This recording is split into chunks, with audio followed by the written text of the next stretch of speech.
Olá, como estão meus queridos futuros e futuras agrônomos e agrônomas da Universidade Federal de Santa Catarina? Pois bem, sejam muito bem-vindos à nossa 12ª aula remota de biotecnologia. E dando continuidade ao que nós estávamos estudando, vamos hoje falar sobre marcadores moleculares dominantes. Na aula passada, nós falamos de marcadores codominantes. Hoje nós vamos falar de marcadores dominantes, que têm algumas diferenças na sua análise. Aqui eu apresento mais algumas aplicações dos marcadores moleculares, tá? Serve tanto para dominante como para codominante. Na aula passada a gente falou de avaliação de diferença entre indivíduos, entre populações, com marcadores codominantes e com marcadores dominantes a gente pode fazer isso também. Aqui eu trago alguns exemplos de trabalhos que analisam tanto espécies são todas espécies arbóreas, né?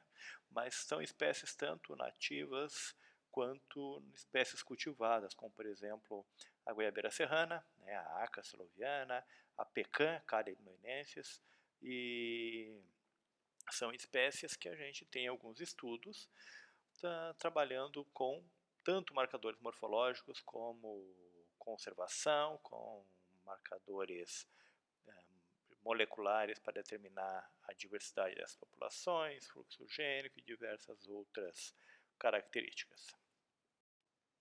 Bom, existem diversos marcadores moleculares do grupo dos marcadores dominantes, mas assim como para marcadores codominantes eu falei dos dois principais mais utilizados, agora eu vou falar também de dois marcadores dominantes que são os mais utilizados. O primeiro são os marcadores chamados AFLP, que é a sigla do nome em inglês para polimorfismo no comprimento de fragmentos amplificados. Esse marcador foi desenvolvido por um grupo de pesquisadores de uma empresa que trabalha com melhoramento genético de plantas cultivadas, com milho, com soja, coordenado por esse carinha que está aí, né, o Mark Szabó. Esse marcador consiste na amplificação via PCR, olha aí, nós novamente falando daquela técnica que eu citei na aula, que eu apresentei para vocês na aula sobre técnicas laboratoriais, amplificação via PCR de fragmentos formados a partir da restrição enzimática, ou seja, do corte através de enzimas, os quais são ligados a adaptadores de sequência conhecida. Bom, não se assustem com essa descrição aí, porque nós vamos agora ver detalhadamente como funciona a técnica de marcadores AFLP. Então, são marcadores dominantes, ou seja, são marcadores nos quais não é possível determinar se uma amostra é homozigota ou heterozigota. Com marcadores codominantes, eu insisti bastante nisso, a gente consegue saber se um indivíduo, se uma amostra, ela é homozigota ou ela é heterozigota, observando o número de bandas que ela tem lá na análise após a eletroforese. Uma banda, ela é homozigota. Duas bandas, ela é heterozigota. Agora, marcadores dominantes, eles não possuem essa propriedade, eles não conseguem mostrar se uma planta, se um indivíduo é homozigoto ou heterozigoto. A avaliação que a gente faz para diferenciar, porque se ele é um marcador, ele tem que ter essa capacidade de diferenciar, né? Nós já falamos que a característica de marcador molecular é uma marca que tem a possibilidade de diferenciar, de mostrar as diferenças existentes entre indivíduos. Para marcadores dominantes, essa diferença é determinada pela presença ou ausência de um determinado fragmento amplificado. A gente vai observar se tem ou se não tem esse fragmento, certo? Então, duas plantas que tenham um fragmento, a gente diz que elas têm a mesma característica. Se uma tem e a outra não tem, elas têm características diferentes. E como é que aparece esse polimorfismo? Por que uma hora tem banda, outra hora não tem? Por que um indivíduo pode ter o fragmento e o outro não ter? Bom, simplesmente porque existe a possibilidade de se ocorrer mutações, normalmente ocorrem mutações no genoma dos indivíduos. Então, esse polimorfismo é observado por causa dessas mutações, que vão eliminar ou criar sítios para as enzimas de restrições. Ou seja, essas mutações de bases do DNA vão fazer que desapareçam ou que apareçam novos locais para que as enzimas de restrição hajam. Ou ainda porque existe uma inserção, uma deleção de alguma base na região onde esses sítios vão se ligar. O que é uma enzima de restrição, né? Enzima de restrição é a primeira vez que a gente está falando. Enzimas de restrições são, o nome já diz, enzimas que reconhecem uma determinada sequência de bases do DNA e cortam a molécula do DNA exatamente nesse ponto, elas fragmentam o DNA.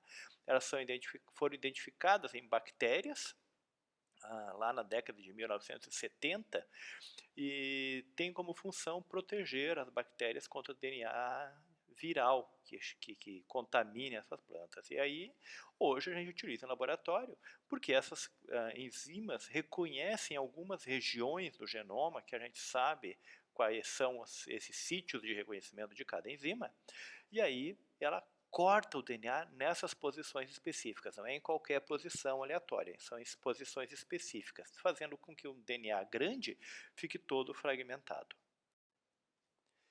Então, a restrição das enzimas é a primeira restrição por enzimas, desculpa, é a primeira etapa da técnica de marcadores ASLP. Então, o que a gente vai fazer? Vai pegar todo o DNA do indivíduo que a gente vai estudar, ou dos indivíduos que vamos estudar, né, separadamente, mas a gente pega todo o DNA total e coloca enzimas de restrição, 2 enzimas de restrição, junto com esse DNA. A escolha das enzimas ela é assim, não é aleatória, mas ela pode ser substituída, você pode trocar as enzimas, mas como padrão, para a técnica, a gente usa uma enzima de corte raro e uma enzima de corte frequente. A de corte raro é aquela que tem uma região de 6 bases para reconhecer. Ou seja, ela tem que achar 6 bases daquela sequência específica que ela reconhece para poder fazer o corte. Enquanto uma enzima de corte frequente, o sítio de reconhecimento é somente 4 bases. Ou seja, é muito mais fácil encontrar aquelas 4 bases do que encontrar 6 bases. Aí vocês têm aqui 2 exemplos de enzimas. A enzima EcoR1, que é uma enzima de corte raro, que vai se ligar sempre que ela encontrar a sequência GAATTC. E quando ela encontra no genoma essa sequência GAATTC, ela corta o DNA. Corta exatamente como está marcado ali em azul e que vocês veem abaixo ali os 2 pedaços que foram formados a partir desse corte. A outra enzima é chamada MSE1. Essa enzima é uma enzima de restrição de corte frequente, porque ela reconhece regiões de 4 bases. A região reconhece a TTAA. Então, sempre que ela encontrar a região TTAA no genoma, ela vai cortar, exatamente como mostra ali, formando as 2 regiões abaixo.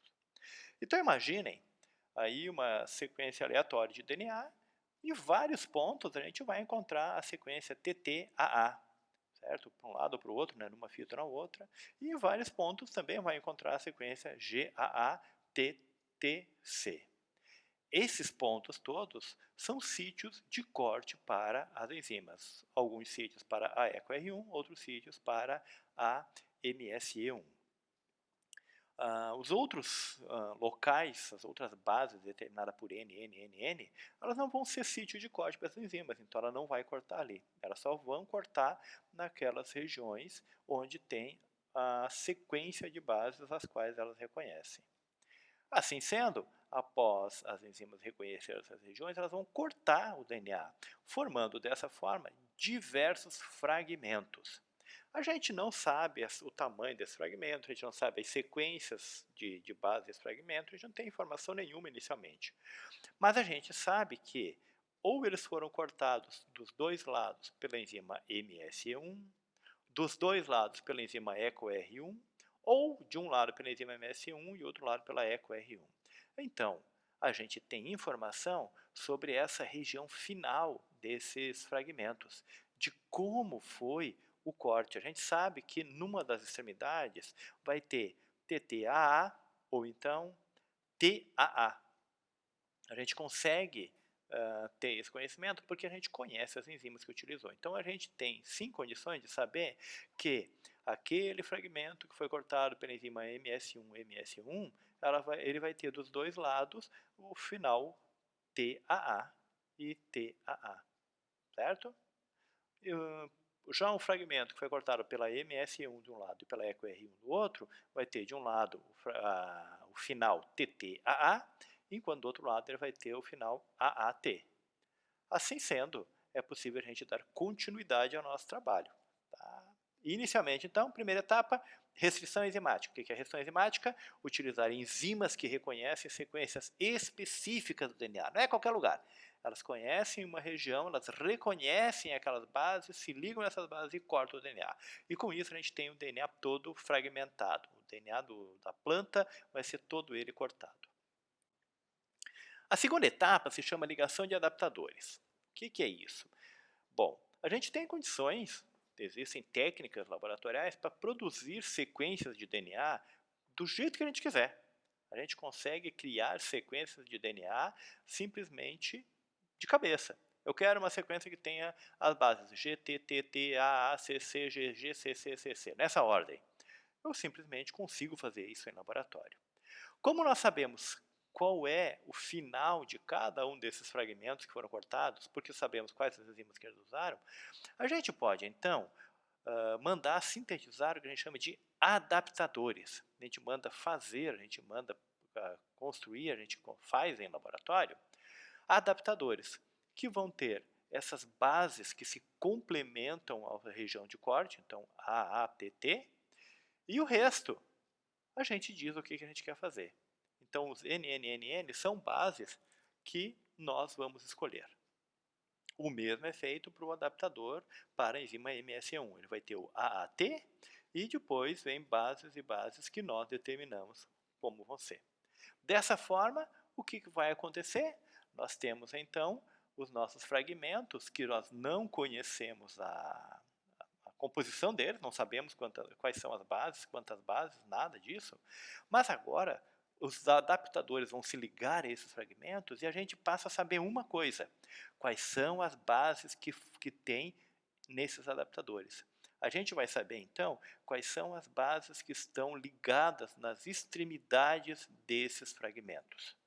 Tá? Sem esse conhecimento, a gente não consegue fazer mais nada. É só pegar aqueles fragmentos que foram cortados pelas enzimas de restrição, a gente não consegue fazer mais nada, não consegue analisar nada. Mas agora, nós sabemos quais são as sequências nas duas extremidades desses fragmentos, ligando adaptadores que nós mandamos fazer, que nós sabemos quais são as bases. Sabendo quais são as bases, a gente pode fazer PCR com primers específicos. A gente pode construir primers que vão se ligar nesses adaptadores. Então a gente pode passar para a terceira etapa. Essa etapa, a amplificação via PCR, consta de uma PCR normal, como nós já falamos anteriormente. Para se realizar uma amplificação de DNA via PCR, nós precisamos de primers, que são aqueles pedacinhos de DNA que se ligam na molécula-alvo, mostrando de onde até onde a gente quer amplificar, onde começa e onde termina a amplificação. Apesar de a gente não saber nenhum tamanho, nem a composição dos fragmentos, nós sabemos sim a composição, quais são as bases que formam os adaptadores. Dessa forma, a gente vai desenhar os primers para essa amplificação via PCR, utilizando esse conhecimento. Esses primers, então, são complementares aos adaptadores. Nós vamos ter um primer eco, ou seja, um primer complementar à enzima, ao ponto de corte, ao adaptador EcoR1. Nós vamos ter um outro primer, o MSE, que é complementar, que se liga ao adaptador MS1. Dessa forma, a gente consegue, então, fazer a PCR para os fragmentos que foram cortados pelas enzimas de restrição e aos quais foram ligados os adaptadores.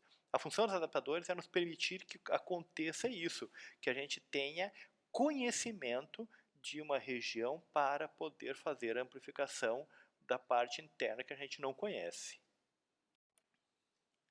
Essa reação de PCR que nós vamos fazer chama-se pré-amplificação. Por que ela se chama pré-amplificação?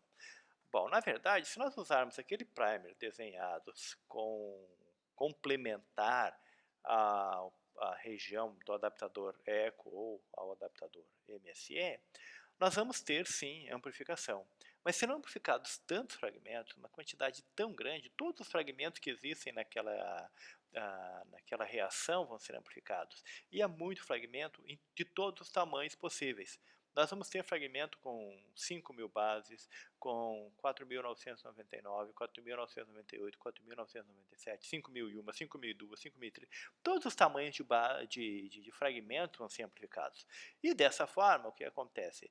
É tecnicamente impossível a gente avaliar esses produtos da eletroforese, porque não vai dar, é tudo muito fragmento e a gente não tem possibilidades de avaliar.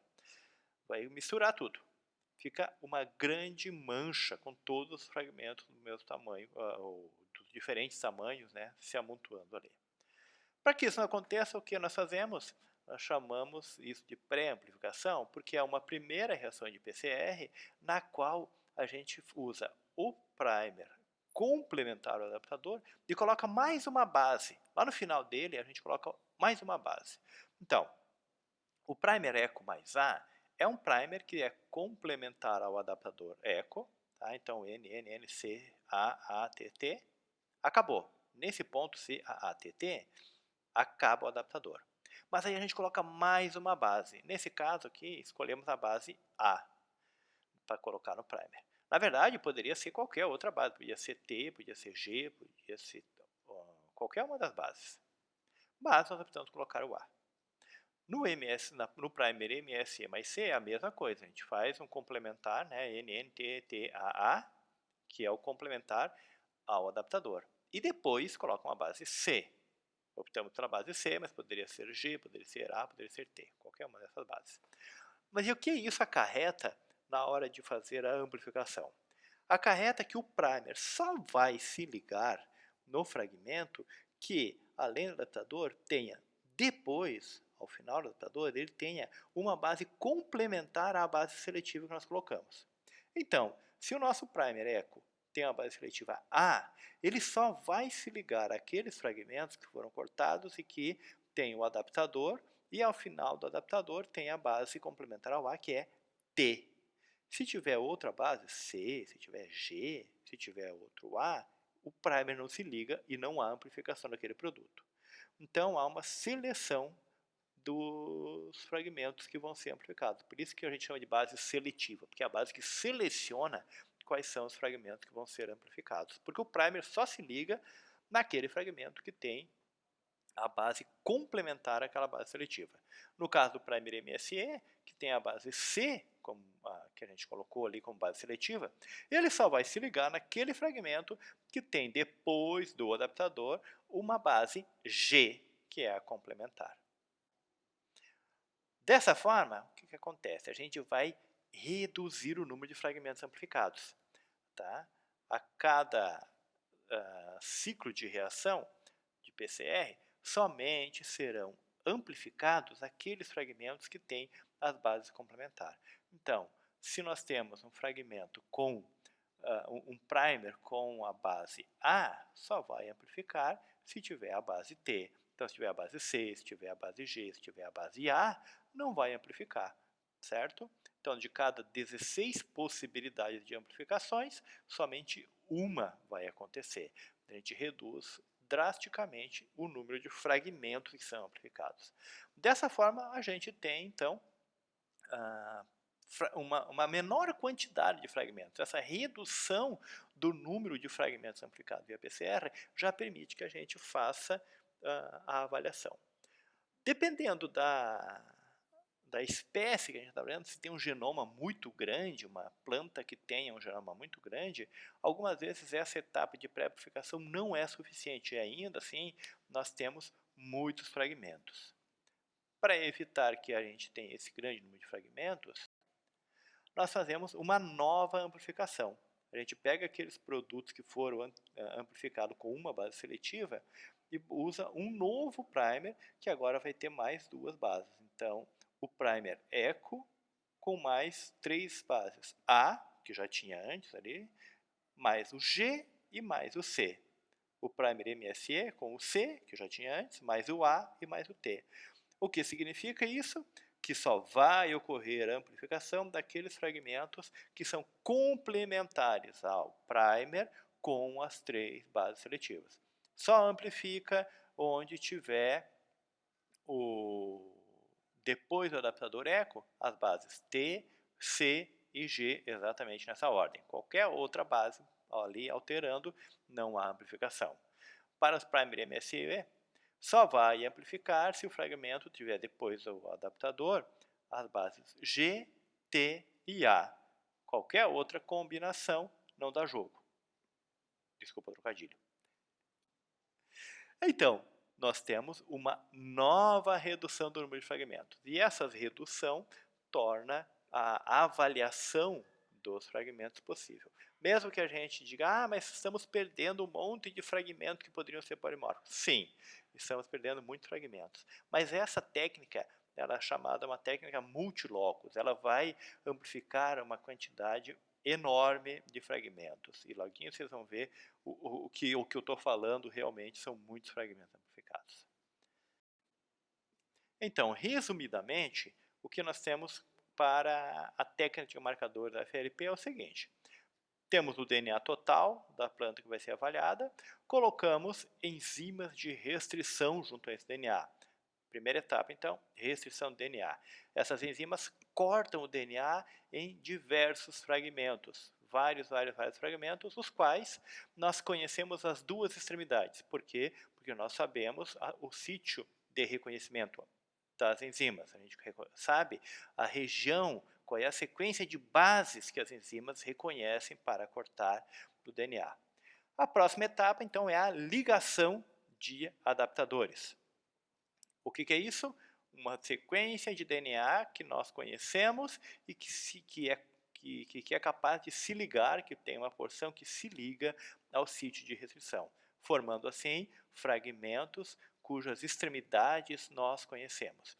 Ao conhecer essas extremidades, que é a sequência dos adaptadores, nós podemos desenhar primers. Esses primers vão ser, então, utilizados para a reação de amplificação via PCR. Amplificação via PCR, com bases seletivas nos primers, vai fazer com que a gente tenha a amplificação de alguns fragmentos e não de outros. Mas essa redução do número de fragmentos amplificados é que torna possível a avaliação final desse marcador. Após a amplificação via PCR, o resultado, a amplificação, os fragmentos amplificados vão ser observados em eletroforese. Então a gente faz eletroforese, gel de policlamida para separar bem os fragmentos e depois avalia. Lembrando novamente, esse marcador não permite diferenciar indivíduos homozigotos e indivíduos heterozigotos. Portanto, ele é chamado marcador dominante. Quando eu digo para você que tem muito fragmento, aí está o resultado. Vejam que em cada coluna, observando então na horizontal, cada coluna é uma planta. E cada um desses risquinhos que vocês veem ali é um fragmento AFLP que foi amplificado. Então, em uma simples reação de AFLP, após uma simples PCR de AFLP, nós vamos ter em torno de 200, 300 fragmentos para serem avaliados. Isso utilizando-se as bases seletivas. Então, mesmo que a gente reduza o número de fragmentos amplificados, a gente tem uma quantidade enorme de fragmentos e muita informação para se avaliar. Esse aí, então, é um gel de poliacrilamida, usando-se um corante, nitrato de prata, para fazer a visualização. Existe uma outra forma de a gente fazer também a eletroforese, que é a chamada eletroforese capilar, feita no sequenciador de DNA. Então, nós podemos utilizar o equipamento de sequenciamento tanto para sequenciar DNA, nós vamos ver à frente disso aí, como para avaliar fragmentos. Tá? Aí, ao invés de a gente ter as bandas como a eletrogel, a gente vai ter essa imagem aí que se chama eletroferograma. Cada uma desses morrinhos, dessas montanhas que se formam aí, a gente chama de pico. Cada pico corresponde a um fragmento. Enquanto o gel, a gente observa ele na vertical, em cada coluna é uma planta e as bandas estão ali mostrando cada um dos fragmentos, no eletroferograma a gente observa os indivíduos na horizontal. Então, cada uma dessas figuras na horizontal é uma amostra. E cada um dos picos que vem lado a lado é um fragmento amplificado. E a avaliação é comparativa também. Nessa posição aqui nós vemos que os 3 indivíduos amostrados, amostra 1, 2 e 3, eles têm o pico, eles têm o fragmento de DNA na mesma posição. Então esse é um fragmento monomórfico, ele é igual em todos os indivíduos. Já esse outro fragmento aqui, ele é chamado fragmento polimórfico. Por quê? Ele não existe na amostra 1, não existe na amostra 3, existe somente na amostra 2. Essa é a forma que a gente tem para visualizar. Então, para essa região do genoma, que foi avaliada com o marcador AFLP, a gente tem um polimorfismo. A gente consegue, por essa região, diferenciar o indivíduo 2 dos indivíduos 1 e 3. O outro fragmento, que é monomórfico, ele não permite que a gente diferencie. Por quê? Ele tem, todos os indivíduos têm. Então, não dá para você dizer qual indivíduo é qual. Todos eles têm aquele fragmento, não tem como diferenciar. Quais são as vantagens e desvantagens do marcador da FLP? Bom, primeira vantagem é que ele é universal. Ou seja, essa técnica que eu expliquei agora para vocês, restrição, ligação de adaptadores, amplificação via PCR com uma base seletiva, com 3 bases seletivas, essa mesma técnica, esses mesmos adaptadores, essas mesmas enzimas, esses mesmos primers, tudo igualzinho, pode ser usado para qualquer espécie. Então, no meu laboratório eu tenho enzimas, eu tenho adaptadores, eu tenho primers, e eu uso para avaliar diferentes espécies. Eu posso fazer quaisquer trabalhos com aqueles marcadores sem nenhuma dificuldade. Por isso é chamado universal. Altamente polimórfico. Apesar de que no desenho ali eu mostrei uma banda monomórfica e somente uma polimórfica, numa avaliação total a gente vê muitos indivíduos polimórficos. Tem muitas bandas que são polimórficas. Tá? A gente tem um alto polimorfismo, muitas diferenças. Ele tem uma ampla cobertura do genoma. Esses fragmentos que a gente avalia estão espalhados por todo o genoma. Diferente dos marcadores microsatélites, que a gente tem que desenvolver um primer especificamente para aquela região daquela espécie, o marcador microsatélite, então cada PCR a gente amplifica somente uma regiãozinha de todo o genoma. Com marcadores FLP a gente está amplificando fragmentos de todo o genoma. Ele tem uma cobertura muito ampla, é bem espalhado pelo genoma. E com uma única reação de PCR, com uma única eletroforese, a gente está avaliando muitos locos ao mesmo tempo, muitas regiões genômicas ao mesmo tempo. Enquanto que no microsatélite, a gente vai ter para cada região que fazer uma PCR, que fazer uma eletroforese. Se eu tenho 10 regiões genômicas para avaliar, eu tenho que fazer 10 PCRs e 10 GEs, 10 eletroforeses. Com a FLP, em uma única PCR e uma única eletroforese, eu tenho amplificação, eu vou avaliar 200 ou 300 regiões diferentes. Quais são as desvantagens? Bom, ele é bem trabalhoso. Vocês viram que são várias etapas anteriores à amplificação via PCR, a gente tem várias etapas. É trabalhoso, é mais demorado que uma microsatélite, por exemplo. Outra desvantagem é ele ser dominante, ou seja, a gente só vê se é presente ou ausente aquele fragmento. A gente não tem, melhor dizendo, condições de determinar se o indivíduo é homozigoto ou heterozigoto. Essa informação não existe.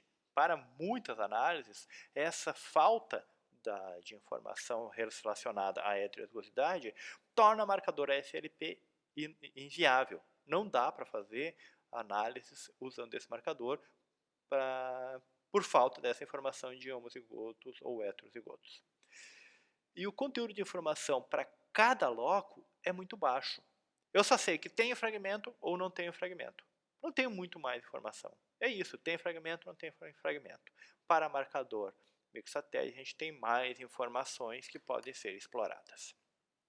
Certo? De qualquer forma, marcadores FLP são muito utilizados, é um marcador que eu gosto bastante, eu utilizo nos meus trabalhos, ele é informativo para diversidade genética, para filogenia, para diversas análises, ele é bastante informativo. Um outro tipo de marcador dominante chama-se ISSR. SSR é o nome também utilizado para marcador microsatélite. ISSR significa inter-SSR, ou seja, consiste na amplificação da região entre dois microsatélites. Entre dois SSRs eu tenho o inter-SSR. Então esse marcador consiste em amplificar a região que existe entre dois marcadores. Tá? Ela foi descrita, essa técnica, né, foi criada, descrita por esses dois pesquisadores que vocês veem aí. Olha lá, o carinha de cima está com um saco de milho. Né? É um pesquisador que trabalha com plantas e desenvolve pesquisa na área de melhoramento genético. Ele também é um tipo de marcador dominante. ISSR é, portanto, aquele tipo de marcador que a gente vai ver a presença ou ausência de uma amplificação. Por ele avaliar a região entre dois microsatélites, entre SSRs, o primer que é utilizado é justamente a sequência do microsatélite. Vamos ver como é que isso aí funciona. Vemos aqui uma sequência de DNA que tem uma região microsatélite cujo motivo de repetição é CA. Então está ali, ó, CA, CA, CA, CA, CA, CA. Isso ali é um microsatélite. Aí vem outras bases, NNN, e lá em outro lugar tem outra região microsatélite, ó, GT, GT, GT, que na outra fita seria o CA, CA, CA. Então eu tenho dois microsatélites ali, CA, CA, CA, uma região entre esse microsatélite e a outra vez a região microsatélite é CA, CA, CA, CA. Certo? Temos duas regiões microsatélite, CA, CA, CA, CA. Bom, se a gente abrir essa fita, desnaturação, que lá na PCR a gente consegue, aumentando a temperatura do termociclador do aparelho para 94 graus Celsius, há uma quebra das ligações ponto de hidrogênio entre as bases, abrindo a dupla fita, fazendo o papel que era lá da enzima helicase e topoisomerase. Nós vamos ter, então, as bases expostas. Temos uma região microsatélite CA, CA, CA, uma porção de bases e uma outra região microsatélite CA, CA, CA, que na mesma fita vai ter região complementar. Muito bem. Se a gente tiver primers, então, que são complementares a essa região microsatélite. Se nós tivermos primers que são o próprio microsatélite, CA, CA, CA, CA, CA, o que vai acontecer? Eles vão se ligar durante o processo de PCR nos microsatélites. Então, eu tenho dois primers, um se liga em um microsatélite, outro se liga no outro, e seguindo a nossa PCR, vamos amplificar. Amplificar o quê? A região que está no meio desses dois microsatélites. A gente vai amplificar a região ISSR. Uma porção nós temos o marcador microsatélite, que vai ser onde o primer vai se ligar. No outro lado temos também o marcador microsatélite, né, que é o primer, e no meio as bases que nós não conhecemos. De qualquer forma, nós não queremos a informação sobre quais são aquelas bases, nós queremos a informação sobre o tamanho do fragmento que está sendo amplificado. Certo? Então, marcador ISSR nada mais é do que a região entre dois microsatélites, entre dois SSRs.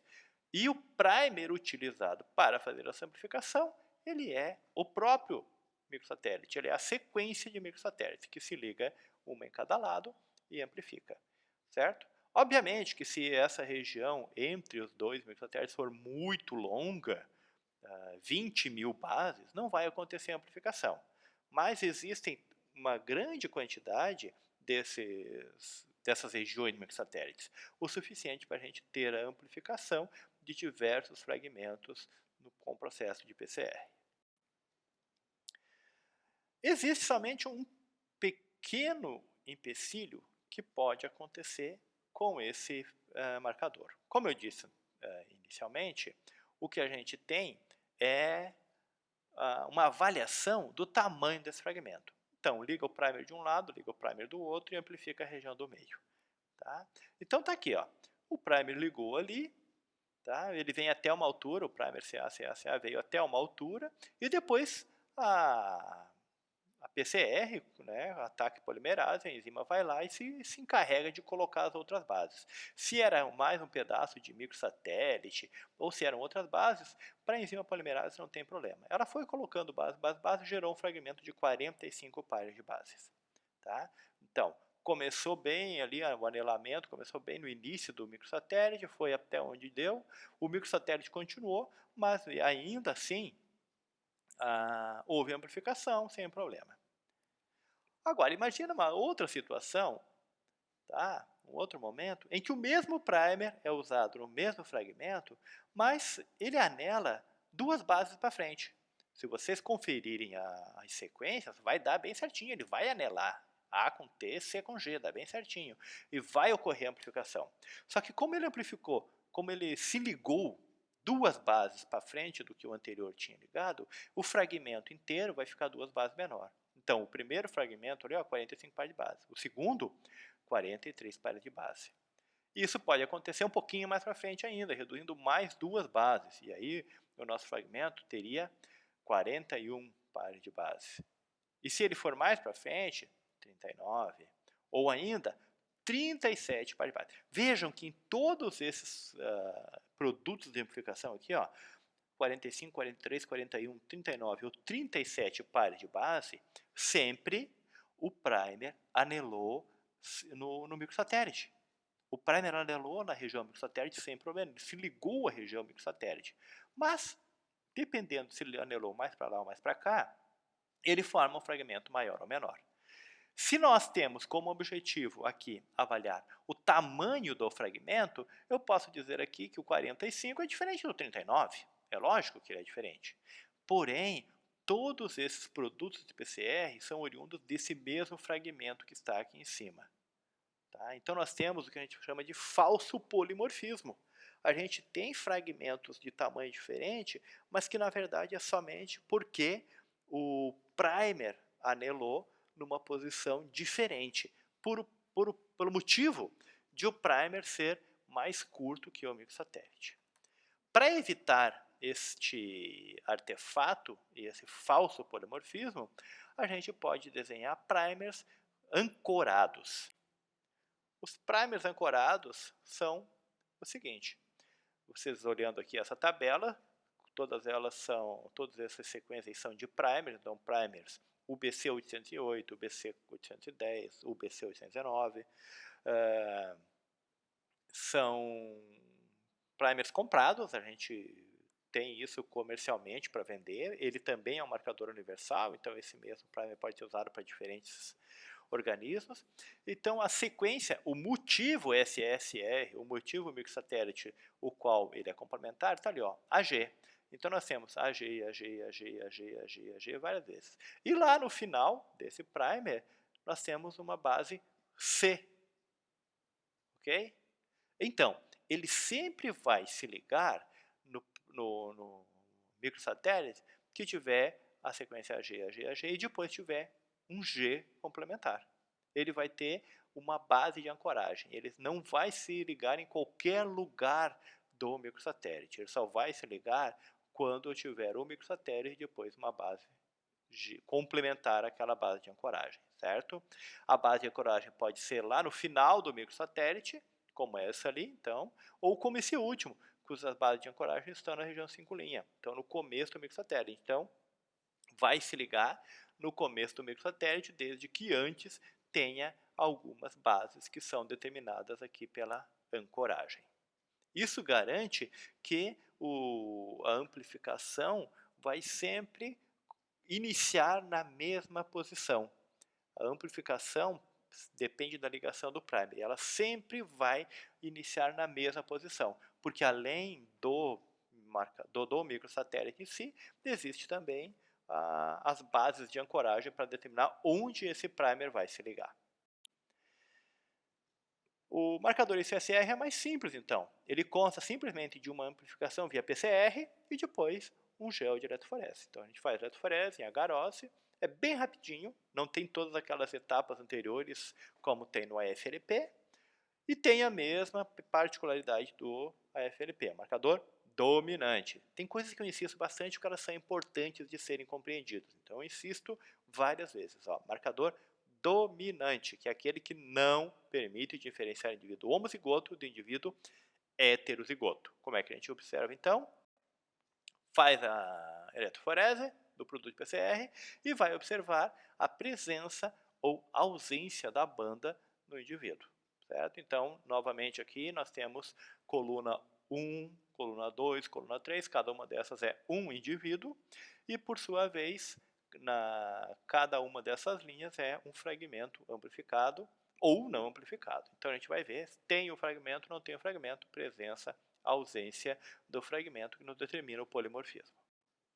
Vantagens, novamente, nós temos marcador universal, então aqueles primers ali podem ser utilizados para qualquer espécie, para qualquer planta. Ele tem um polimorfismo médio, tá? Ele não é tão polimórfico como o FLP, ele vai ter muitas bandas que são iguais em todos os indivíduos, né? São monomórficas.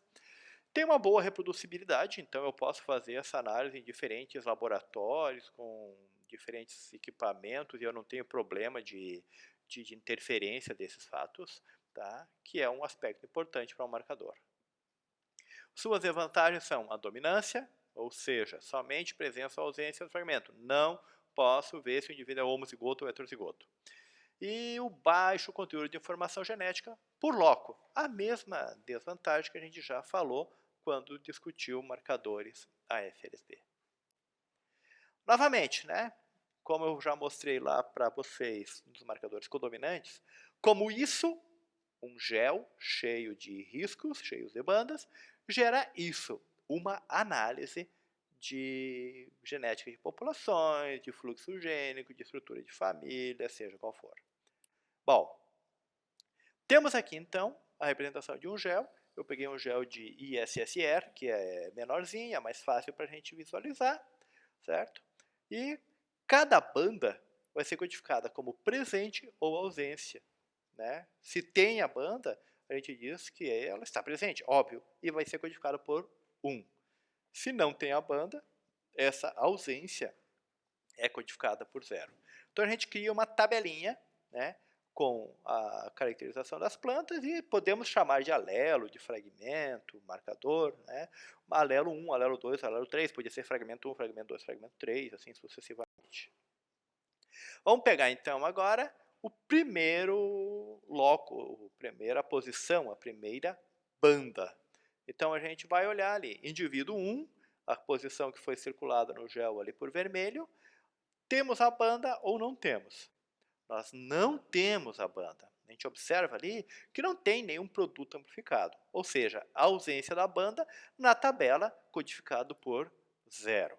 Agora passamos para a planta 2. E o que a gente observa ali? A ausência da banda, não tem amplificação na tabela codificado então por 0.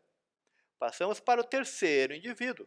Agora nós temos uma amplificação, portanto, indivíduo 3, alelo 1, presença da banda codificada com o número 1.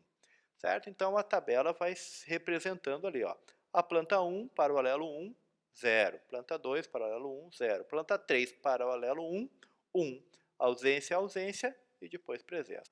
Isso é feito, né, para todos os fragmentos, para todos os indivíduos, e vamos seguindo para todos os fragmentos, e ao final nós vamos ter uma tabela com dados de todos os indivíduos, presença ou ausência. Uma tabela binária, codificada, se tem ou não tem fragmento. E aí, dessa forma, a gente vai conseguir observar as diferenças e semelhanças em indivíduos. Nós pegarmos ali o alelo 1, alguns indivíduos não têm o alelo, tá? Olha ali, ó, alelo 1. A planta 1 não tem, a planta 2 não tem, a planta 3 tem, a 4, 5 não tem, a 6 e a 7 tem. Então nós vemos que existem diferenças. A planta 1 é diferente da planta 3. Uma tem e a outra não tem o alelo. Já se a gente observar o alelo 2 e o alelo 3, todas as plantas têm esse alelo. Né? Esse fragmento está presente em todas as plantas. Então, o que nós temos? O alelo 1, ou fragmento 1, ele é polimórfico, ele tem diferença entre indivíduos. Tem indivíduos que têm, tem indivíduos que não têm ele. O alelo 2 e o alelo 3 são monomórficos, todos têm a mesma forma. Todos os indivíduos têm aquela banda. De posse dessa tabela, né, com todos os dados ali organizados, presença de bandas, o que temos então que fazer? Utilizar softwares desenvolvidos para essas análises. Então, temos diversos softwares, dependendo do que eu quero analisar, do que eu quero fazer, é o programa, é o software que eu vou utilizar para as análises de diversidade, de fluxo gênico, de relação entre indivíduos, entre espécies e etc. Bom, finalizando então marcadores dominantes, já estamos aptos para o que nós temos de novo na relação aos marcadores dominantes, que são os marcadores gerados a partir do sequenciamento de DNA. Então, na nossa próxima aula, vamos falar das estratégias, das técnicas de DNA sequencing, sequenciamento de DNA. Pessoal, muito obrigado pela atenção de todas. Era isso por hoje. Fui!